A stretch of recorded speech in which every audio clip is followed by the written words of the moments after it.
তুরস্কের বিভিন্ন মসজিদে বড় বড় ফেস্টুন দিয়ে লেখা থাকে তারাবির নামাজে, জামাতের নামাজে মুরব্বীরা যখন সামনে নামাজ পড়বে, পিছন থেকে যদি ছোট বাচ্চাদের চিল্লা চিল্লি আর কিচির মিচির শব্দ শুনতে না পাওয়া যায়, তাহলে ভবিষ্যৎ প্রজন্ম নিয়ে আপনারা চিন্তিত থাকুন। পিছনে যদি বাচ্চাদের হই হুল্লোড় না থাকে, তার মানে নেক্সট জেনারেশন এগুলো মুসল্লি হবে না, এগুলো হবে ডাকাত। এজন্য এরা বিভিন্ন প্রজেক্ট চালু করেছে। 40 দিন টানা ফজরের নামাজ যে ছোট বাচ্চারা মসজিদে এসে পড়বে, ওই প্রজেক্টের আওতা থেকে একটা করে সাইকেল দিয়ে দেওয়া হচ্ছে। কুয়েতে আর একটা প্রজেক্ট করছে, দ্বিতীয় বিবাহ প্রকল্প। কি কাজ এই প্রকল্পের? তারা ঘোষণা দিল, তো যারা যারা ফজরের নামাজে মসজিদে আসবে না, তাদেরকে মসজিদের টাকা দিয়ে দ্বিতীয় বিবাহের ব্যবস্থা করে দেওয়া হবে।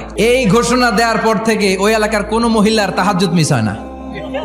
ফজর তো অনেক দূরে, তাহাজ্জুদের সময় থেকে হাজবেন্ডের ডাকা শুরু করে, মসজিদে যাও। অনেক দেশে তারাবি পড়েছি রামাদানে, ছোট বাচ্চারা পিছনে অনেক কিচির মিচির করে, হঠাৎ অ্যানাউন্সমেন্ট দেয়, বাবা মারা ছেলে মেয়েদেরকে শান্ত করেন। কিছুক্ষণ শান্ত, 2 রাকাত পর আবার চিল্লাচিল্লি। এজন্য ছোট বাচ্চাদেরকে মসজিদ থেকে তাড়িয়ে দেওয়া যাবে, এদেরকেও নিয়ে যান।